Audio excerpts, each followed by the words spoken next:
Hello everyone, today we're gonna talk about the Konosuba Legend of Crimson pop-up parade figure of Megumin, of course. So let's dive right into it. Let's begin with the box, like we do always.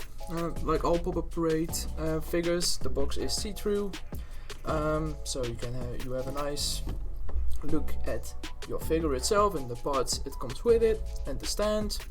But further than that, it's kind of boring, as you can see. Like the Goblin Slayer figure, it just has some information and warnings about what not to do with it.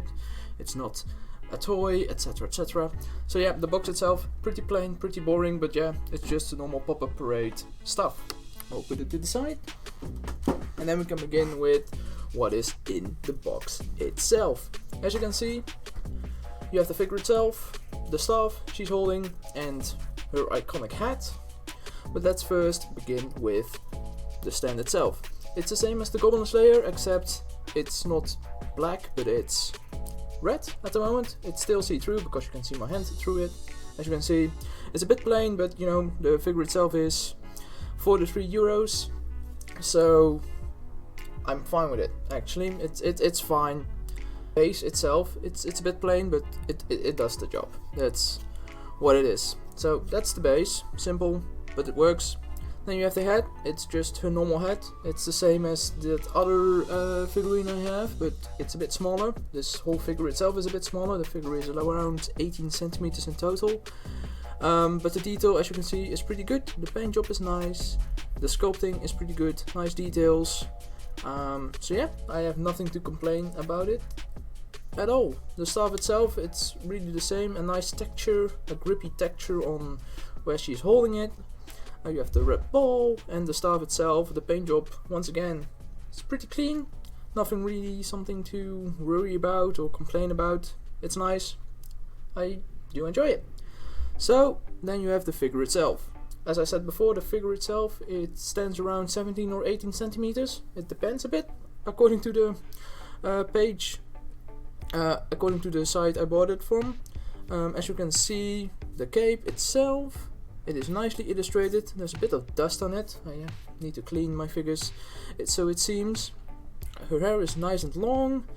A nice amount of detail in the hair as well.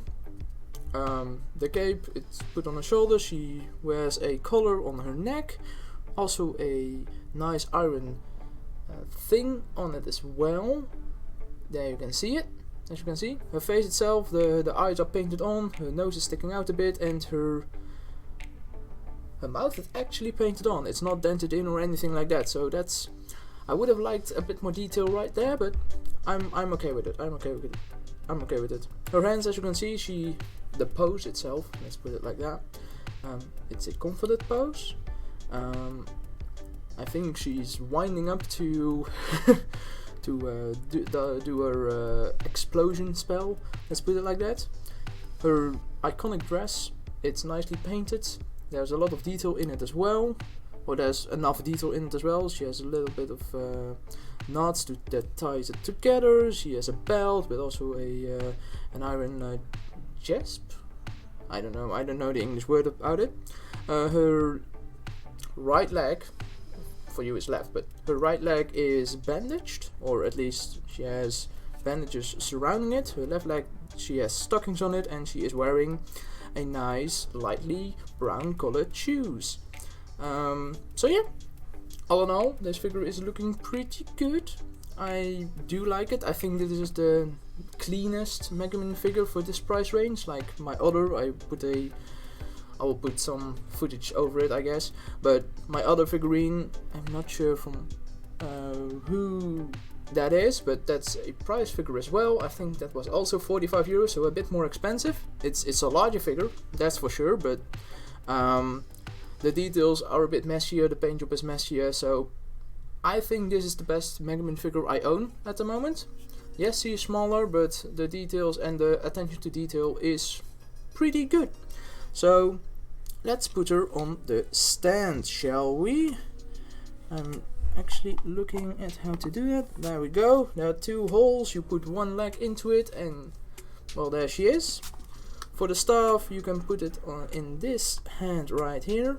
She holds it a bit weakly. It came out pretty easily sometimes. So yeah, like that. And then her hat, her iconic hat. It fits perfectly. And as you can see, the staff is a bit wobbly. But she holds it pretty cleanly. As you can see, this is the final look of the figure itself. In my opinion, this looks pretty goddamn good. In the future, I will buy like a rotating tablet or something like that, which then I can show you how it really looks, but you know, I can't find it at the moment, and the budget constraints. So yeah, this is the figure. I think this is for sure worthy of getting into your collection. I was lucky enough to get this when she first released, so within the first week. It was also sold out within the first week, so I was pretty lucky. Luckily for people that really want this figure, Archonia is restocking it at the moment. It is the stock estimate, or the in-stock estimate is between March the 29th and the 1st of April. So I will put a link in the description. So if you really want this figure, it's 43 euros from Archonia, and in like 10 days it is in stock. So go get it. Probably within a week it will be sold out, like all the Pop-Up Parade and Megumin figures itself. So yeah guys, that's it for me today. I hope you enjoyed this quick look at Megumin and what I thought about the figure. If you did, please leave a like, subscribe for more, because more figures are on the way. Like the next month is full of bunny figures. But end of this month, like in a week or so, I will have the first bunny figure as well. It's from Code Geass. So look forward to that. I hope you enjoyed. If you did, please leave a like, and I'll see you all in the next video. Bye bye guys.